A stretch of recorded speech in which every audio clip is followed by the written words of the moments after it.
mati dalam keadaan husnul khatimah ni, malaikat maut datang tarik roh dia daripada kaki bawah naik sampai kat sini tu yang dia bunyi kadang-kadang dia kuat, dia perlahan. Dan Nabi sebutkan orang yang mengalami sakaratul maut ni, sakarat ini, dia sakit sangat-sangat, tetapi untuk roh orang yang keluar dalam kematian husnul khatimah, dia akan laju seperti mana kita tuang air dalam bekas. Tuang air dalam bekas laju kan, Yati? Macam itulah roh dia keluar dengan cepat. Bila mana sampai dekat sini, maka ketika ini dia dah nampak dah roh dia keluar. Dan malaikat akan cabut roh tu. Sebab tu mata kita akan mengikuti roh tu. Mata kita ikuti roh tu. Sebab kita nampak. Kita nampak dua alam. Kita nampak anak-anak keliling. Kita nampak juga roh yang keluar tu. Tapi dalam keadaan tu kita nampak roh lah yang utama. Malaikat cabut roh tersebut. Dan pada ketika itu malaikat letak di atas tangan malaikat. Malaikat maut. Ini hadis Nabi yang sahih. Bagaimana keadaan tersebut berlaku. Maka letak di atas tangan malaikat maut ketika itu. Dan sebab itu juga kita disunahkan untuk banyak-banyak ziarah orang yang sedang nazak, supaya kita tahu ketika itu macam mana keadaan kita akan hadapi nanti.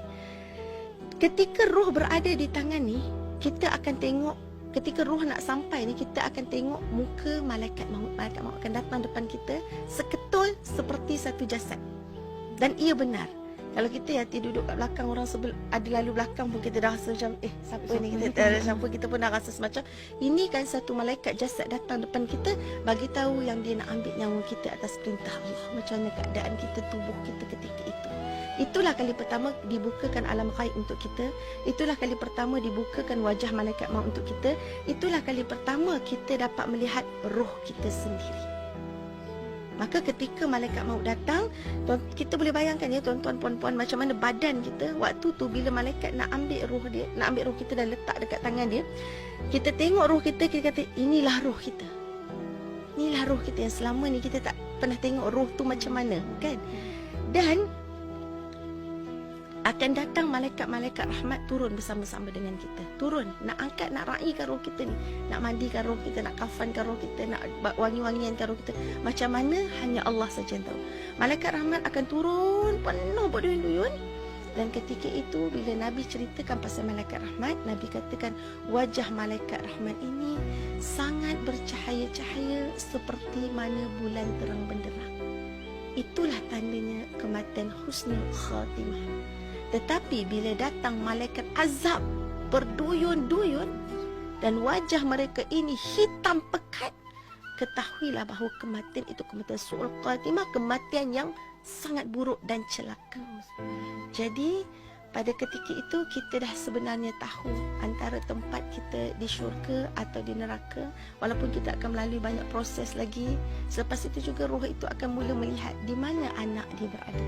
Tengah main game ke, tengah tengok TV ke, tengah gaduh pasal harta ke, ataupun anak dia duduk di sisi-sisi dia untuk membacakan Yasin, untuk doakan kebaikan. Subhanallah. Jadi apa pesanan Ustazah pada ketika kita nampak keadaan itu sebenarnya dah tak berguna dah. Kan dah tak boleh patah balik dah. Pintu taubat pun dah tertutup. Dah nampak roh kita sendiri dah pun. Kita mungkin menyangka benda tu mimpi, tapi itulah kebenaran permulaan kehidupan. Jadi bagaimana kita nak hadapi keadaan kematian yang Ustazah masih bercakap di sini belum mati, orang lain yang masih mendengar belum mati, orang lain dah pergi dah rasa dah kematian tu macam mana. Jadi bersedia mulai hari ini, ubah planning hidup kita. Kalau selama ni gaduh, berbaloi ke bergaduh besar untuk duduk simpan dalam neraka? Berbaloi ke untuk ucap benda-benda kotor, pukul isteri, isteri tengking suami, anak biadab dengan mak ayah, zakat kedekut nak keluar untuk kita dibakar dalam api neraka? Belum cakap pasal bakar, baru nak ambil nyawa pun dalam keadaan azab. Sangat tak berbaloi, kan? Jadi mulai hari ini azam untuk jadi orang baik, orang soleh.